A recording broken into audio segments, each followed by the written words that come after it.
الحمدللہ والصلاۃ والسلام علی رسول اللہ وبعد۔ انسان کے لیے سب سے بڑی محرومی کی بات یہ ہے کہ ایک انسان ایمان کی دولت سے محروم رہ جائے۔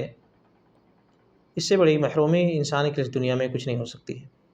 بندہ اپنے خالق و مالک کو نہیں پہچان سکا، صحیح دین اور صحیح راستے کو نہیں پکڑ سکا، حالانکہ اس کے سامنے چیزیں واضح تھیں، مگر وہ ان واضح چیزوں میں اپنے آپ کو داخل نہیں کر سکا۔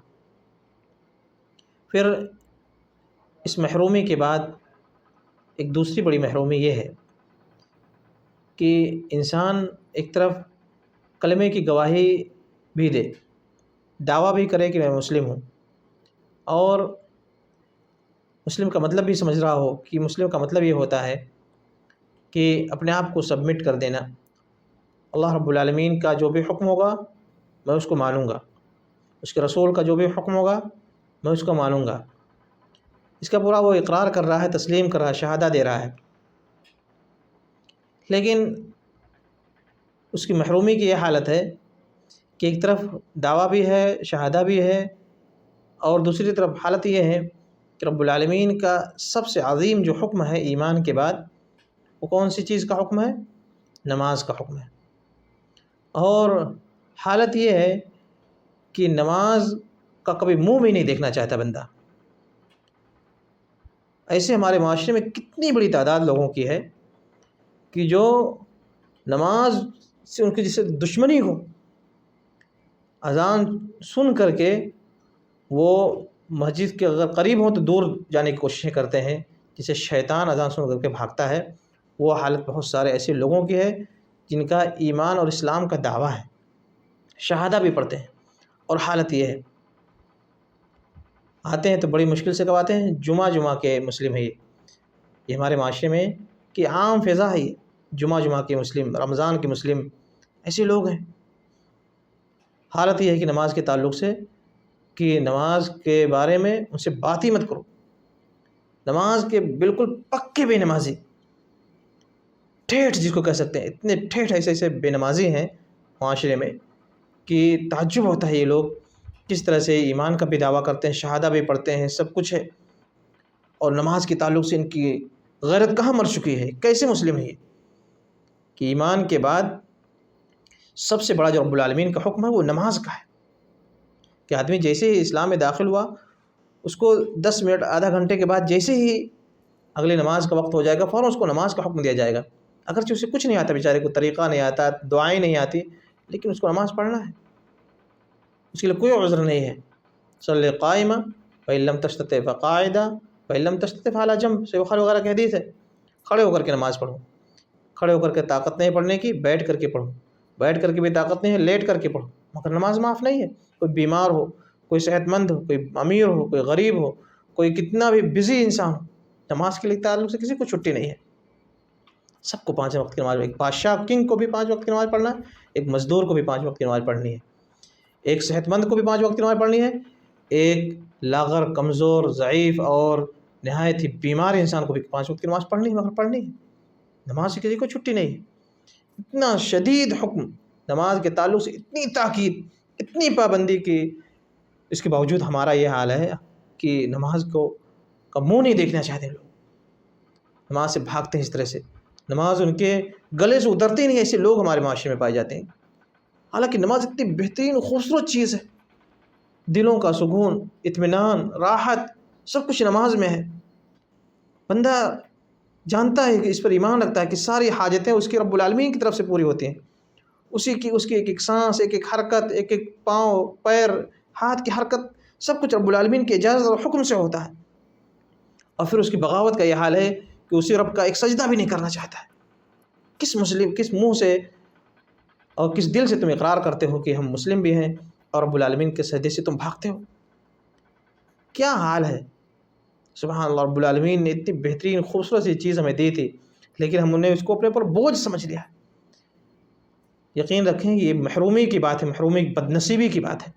رب العالمین سے دعا کریں اور رب العالمین کے سامنے گڑگڑائیں، روئیں کہ اللہ توفیق دے، اتنی خوبصورت چیز کیوں ہم اس سے محروم ہیں؟ لوگوں نے سمجھا نہیں نماز کی لذت کو، اس کی چاشنی کو، اس کی حلاوت جس دن ملے گی نا، وہ بندہ بغیر نماز پڑھے اس کو قرار نہیں آ سکتا ہے۔ لیکن لوگوں کی کہ یہ بدنصیبی ہے، محرومی ہے، بس انہیں نماز مشکل لگتی ہے، اور حالانکہ نماز کیا ہے؟ ایک خوبصورت سی چیز ہے، بہترین چیز ہے۔ کتنا بڑا اجر رب العالمین نے نمازوں میں رکھا ہے، کبھی سوچا ہے؟ بندہ جب نماز کے لیے نکلتا ہے تو اس کی مثال نبی داؤد وغیرہ کی روایت میں نبی علیہ السلام بیان فرمایا کہ جیسے غزوے کا جو ثواب رکھا گیا ہے کہ غزوے میں جب بندہ جاتا ہے تو رب العالمین کو ضمانت میں ہوتا ہے کہ رب العالمین یا تو اس کو لوٹائیں گے تو اجر اور غنیمت کے ساتھ لوٹائیں گے، یا اسے اگر اس میں وفات ہوتی ہے تو جنت میں داخل کریں گے۔ ایسے ہی نماز کا سیم اجر کہ اگر وہ نماز سے لوٹتا ہے تو اجر اور غنیمت سے لوٹتا ہے، اگر اس میں وفات ہو جاتی ہے تو اس کو رب العالمین کی ضمانت میں وہ جنت میں داخل ہوگا۔ نبی صحیح بخاری مسلم وغیرہ کی حدیث ہے، اللہ کے نبی صلی اللہ علیہ وسلم یہاں تک ارشاد فرمایا کہ من غدا اور راح الی المسجد اعد اللہ له نزلا فی الجنہ کلما غدا اور راح، جو شخص مسجد جاتا ہے چاہے صبح اور چاہے شام، جب بھی مسجد جاتا ہے اللہ رب العالمین اس مسجد جانے والے شخص کی مہمان نوازی جنت میں تیار کرتے ہیں۔ جنت میں ایک انسان ہم اور آپ جیسے انسان، چھوٹے سے انسان، ذلیل انسان، ہماری کیا ہے حیثیت اور وقات کیا ہے رب العالمین کے سامنے؟ رب العالمین وہ رب اتنا عظیم، رب کریم، ایسے عام انسانوں کے لیے جو لوگ مسجد کے لیے جا رہے ہیں ان کی مہمان نوازی تیار کرتے ہیں، رب العالمین تیار کرواتے ہیں، اور کہاں پر؟ جنت میں۔ سوچیں اگر کسی کی مہمان نوازی، اگر کہیں کوئی بادشاہ کوئی مہمان کوئی شخص کوئی اسی مہمان بادشاہ کے مہمان ہو رہا ہو، وہ اس کی خوشی کا کیا عالم ہوگا؟ اور بادشاہوں کا بادشاہ تمہاری مہمان نوازی کر رہا ہے، اور وہ بھی کہاں پر؟ جنت میں، اور تم اس مہمان نوازی کو قبول نہیں کرنا چاہتے ہو؟ سبحان اللہ، ان لوگوں کی بدقسمتی ہے۔ لیکن میرے ساتھ کلما غدا ہو رہا، جب بندہ مسجد جاتا ہے تب رب العالمین اس کے لیے مہمان نوازی جنت میں تیار کرتے ہیں۔ یہ بخاری مسلم کی حدیث ہے۔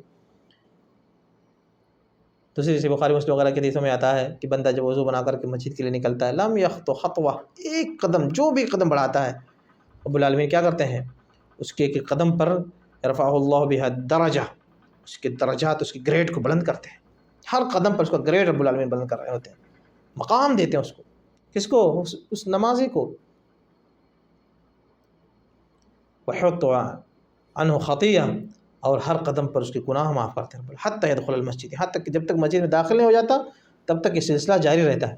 بلکہ میرے صلی اللہ علیہ وسلم نے ارشاد فرمایا، دوسری حدیث میں آتا ہے صحیح مسلم وغیرہ کی، کہ آپ نے ارشاد، صحیح بخاری مسلم دونوں کی حدیث ہے، آپ نے ارشاد فرمایا کہ اعظم الناس اجرا فی الصلاۃ ابعدهم فابعدهم ممشا، جس قدر بندہ دور سے نماز پڑھنے کے لیے آئے گا مسجد کے لیے اسی قدر اس کو اور زیادہ ثواب ملے گا۔ نماز میں سب سے زیادہ ثواب اجر اس شخص کو ملتا ہے جو جس قدر دور سے آتا ہے چل کر کے۔ رب العالمین نے یہ وعدے کر رکھے ہیں، یہ چیزیں عنایتیں ہیں نمازیوں کے لیے، اور ہم چاہتے ہیں کہ بھاگ جائیں۔ سبحان اللہ، کتنی محرومی کی بات ہے، کتنی بدقسمتی کی بات ہے۔ میرے صلی اللہ علیہ وسلم کی دوسری حدیث ہے مسلم وغیرہ کی، آپ نے ارشاد فرمایا کہ من صلی العشاء فی جماعۃ فکأنما قام نصف اللیل، جس نے عشاء کی نماز جماعت کے ساتھ پڑھ لی تو اس کو کتنا ثواب ملتا جانتے ہیں؟ آدھی رات قیام کرنے کا ثواب رب العالمین دیں گے۔ ومن صلی الفجر فی جماعۃ فکأنما قام اللیل کلہ، اور اگر جس نے عشاء کے ساتھ فجر کی ہوئی نماز اگر جماعت کے ساتھ پڑھ لی تو اللہ تعالیٰ اس کو کتنا ثواب دیں گے؟ گویا اس نے پوری رات قیام کیا ہے۔ سبحان اللہ، یہ سب رب العالمین کی طرف سے نوازشیں، عنایتیں، جزا، کیا کیا نہیں تیار کر کے رکھا رب العالمین نے کن لوگوں کے لیے؟ نماز کو رب العالمین اتنا مقام دیا ہے، اتنی اہمیت دیا، اور ہم ہیں کہ نماز سے بھاگتے ہیں، کتنی بڑی محرومی ہے۔ تو سب سے بڑی محرومی دنیا کی یہ ہے کہ آدمی ایمان سے محروم رہ جائے، اور اگر پھر ایمان کی اسے ہدایت مل جاتی ہے، شہادہ پڑھ لیتا ہے، پھر اس کے بعد سب سے بڑی محرومی یہ ہے کہ بندہ نماز سے محروم رہ جائے۔ اس سے بڑی محرومی ایک مسلم کے لیے کیا ہو سکتی ہے؟ اللہ تعالیٰ ہدایت دے، لوگوں کو نماز پڑھنے کی توفیق عنایت فرمائے، ان کے دل کو کھول دے کہ لوگ نمازی بنے۔ اللہ المستعان، وآخر دعوانا الحمد للہ رب العالمین، وصلی اللہ علیہ وسلم۔